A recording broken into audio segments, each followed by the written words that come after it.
Hello friend नमस्कार जय जगन्नाथ मु मानिनी वेलकम करछि मो यूट्यूब चैनल बीएमएस मु माने बहुत दिन पर पुणी वीडियो को आसी ना हम तुम कहलो एमती को अच्छा करियन ए तुम कहना हाय नमस्कार करनो नमस्कार जय जगन्नाथ वेलकम कर मामा अरे आज सुखिल न कर ना चल तो एबे आज होछि की बार आज बुधवार बुधवार भी 2टा समय हेलानी तो मिसा कला मामा मुझे टेंशन रे रोज डिप्रेशन रे रही जाइछि बहुत किछि प्रॉब्लम भीतर फसी अछि तो वीडियो टे बड़े माने करे इंटरेस्ट लागुनी एमती रही तो मिसा कला मामा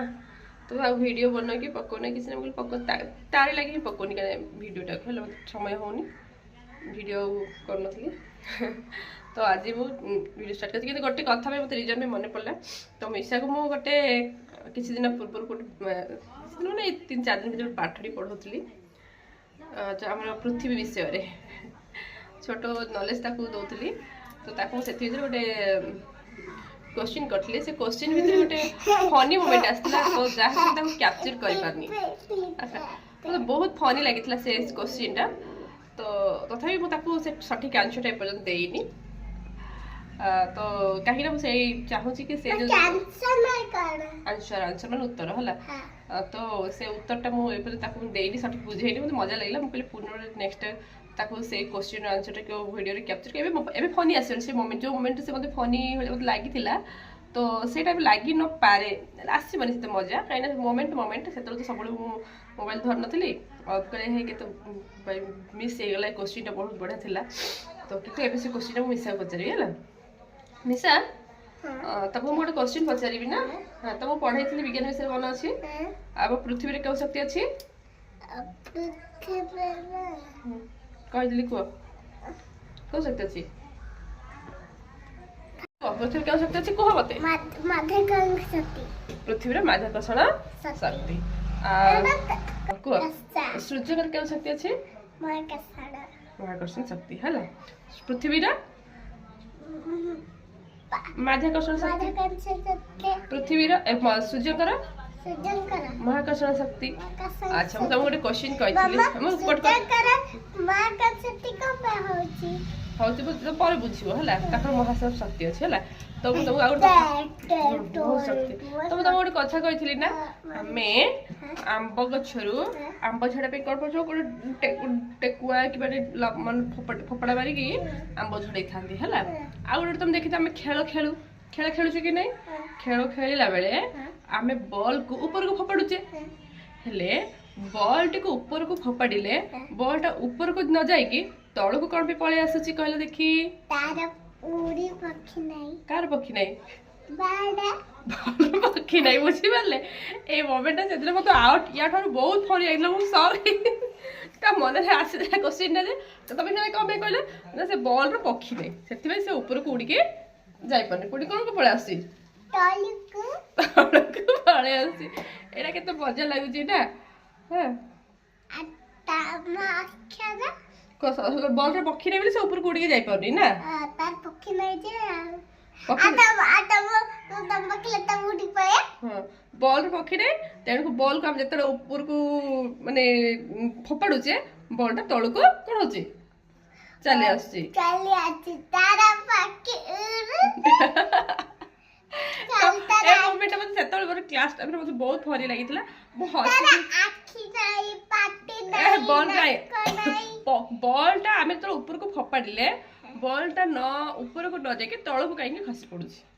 तो तार पक्षी नहीं हैला बॉल पक्षी नहीं एटा केते मजा नहीं बॉल पक्षी नहीं सुन आज तो सेदिन को 3 दिन आंसर एटी ताको को देइनी केने एटा कैप्चर करे किंतु आज प्रकृति आसे प्रकृति कम उड़ी के पने जानि छ हमर पृथ्वी रो माध्याकर्षण शक्ति अछि हैला तुम चुंबक देखि चुंबक माध्याकर्षण शक्ति थिले सिपाई था उड़ी हां माध्याकर्षण शक्ति थिबा जगो बॉल टाको से कोन कहछि पृथ्वी टाणी की नहीं अछि तेनु से ऊपर को चुंबक जब जिते दूर थे कि आम के कौन भी बाली सहित लुहा गुंड मिसई देथिबा ना आम चुंबक जब घावरे माने लगेबा ताहले हमर कोन आसे ବାଲି ଆସେନି, ଲୁହା ଗୁଣ୍ଡକୁ ଦେଖା ଚାଲି ଆସେ। ଯେମିତି ଚୁମ୍ବକ ଯେମିତି ଗୋଟେ ଲୁହାକୁ ଟାଣି ନିଏ, ମାଧ୍ୟାକର୍ଷଣ ଶକ୍ତି ମଧ୍ୟ ଉପରେ ଯେକୌଣସି ଜିନିଷକୁ ତା ଆଡକୁ ଟାଣିକି ନେଇଯାଏ। ତେଣୁ କରି ଶୁଣୁ ଏଇଟା ମୋ ପାଇଁ ବହୁତ ବଡ ଫନି ଥିଲା। ମିଶା ଆସ, ସେ ମାନେ ଆଜି ବର୍ଷା ହେଇଛି, ସେ ବାହାରକୁ ଯାଇଛି, ପାଗ ଟିକେ ଭଲ ଲାଗୁଛି, ମେଘ ପାଗ। ମୋ ଦେହ ପୁରା ଖରାପ ଅଛି, ପ୍ରାୟ ମୁଁ ପୁରା ଡିପ୍ରେସନରେ ଥିଲି। 3-4 ଦିନ ହେଲାଣି ମୁଁ ଦେଖ ସେ ଫୋପାଡ଼ି ଗଣିଛି, ପଥର ଫୋପାଡୁଛି। ସେ କାହିଁକି ଯାଇପାରୁନି? ଆଚ୍ଛା ଉପରୁ ଫୋପାଡ଼ି କାହିଁକି ଯାଉନି କୁହ? ନାଇଁ ପରା ଶିଖେଇଲେ ପକ୍ଷୀ ନାହିଁ ବୋଲିକି ସେ ଯାଇପାରୁନି। ନାହିଁ ତାର ପକ୍ଷୀ ନାହିଁ ବୋଲିକି ନାଇଁ, ପୃଥିବୀର ମାଧ୍ୟାକର୍ଷଣ ଶକ୍ତି ତାକୁ ଟାଣିକି ନେଇ ଆସି। କଣ ନେଇ ଆସିଛି? ଯେକୌଣସି ଜିନିଷକୁ ପୃଥିବୀ ତା ନିଜ ଆଡକୁ ଟାଣି ଆଣେ। କୋଉ ଶକ୍ତି ମାଧ୍ୟମରେ? କେଉଁ ଶକ୍ତି ମାଧ୍ୟମରେ ସବୁ ଟାଣି ଆଣୁଛି ସେ କହିଲେ ଦେଖିବା। ମାଧ୍ୟାକର୍ଷଣ ଶକ୍ତି ଦ୍ୱାରା ପୃଥିବୀ ତା ନିଜ ଆଡକୁ ଯେକୌଣସି ବସ୍ତୁକୁ ସେ ଟାଣି ଆଣୁଛି, ହେଲା।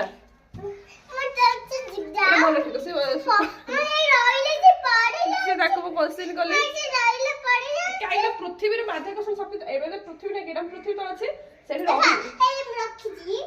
ଖୋଲା ରଖି କାରଣ ପୃଥିବୀର ମାଧ୍ୟାକର୍ଷଣ ଶକ୍ତି ତାକୁ ଟାଣି ନେଇ ଆସୁଛି, ହେଲା। ମୋର ପୃଥିବୀ ମତେ ମାଧ୍ୟାକର୍ଷଣ ଶକ୍ତି ତାକୁ ଟାଣିକି ରଖିଥାନ୍ତି ଅଛି, ନହେଲେ ମୁଁ ପୃଥିବୀ ତଳକୁ ଖସି ପଡିଥାନ୍ତି।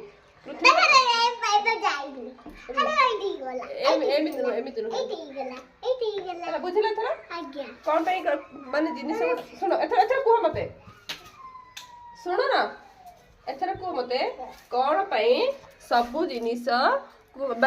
ଗଛରେ ତମେ ଫଳ ଥିଲେ ମାନେ ଫୋପଡ଼ା ବେଳେ ତଳକୁ ଆସୁଛି, ବଲ୍ ଫୋପାଡ଼ିଲେ ଯେକୌଣସି ଜିନିଷ ତଳକୁ କାହିଁ ଖସି ଆସୁଛି କହିଲ?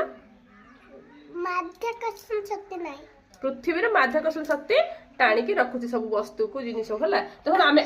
ଆମେ ମଧ୍ୟ ଉପରକୁ ଡେଇଁଲେ ଉପର ତଳକୁ ହିଁ ଲାଗିଛି, ଆମ ପାଦ କାହିଁକି ମାଟି ପୁରା ଲାଗୁଛି। ତମେ ଉପରେ ରହିପାରୁଛ କି? ନାଇଁ ନା, କାହିଁକି? ତମେ ଡେଇଁଲେ ବୋଧେ କଣ ହଉଛି, ତଳକୁ ଲାଗି ଯାଉଛି ତମ ମାଟି, କାରଣ ପୃଥିବୀର ମାଧ୍ୟାକର୍ଷଣ ଶକ୍ତି ଆମକୁ ଟାଣିକି ରଖୁଛି। ମନେ ରଖିବ, ହେଲା।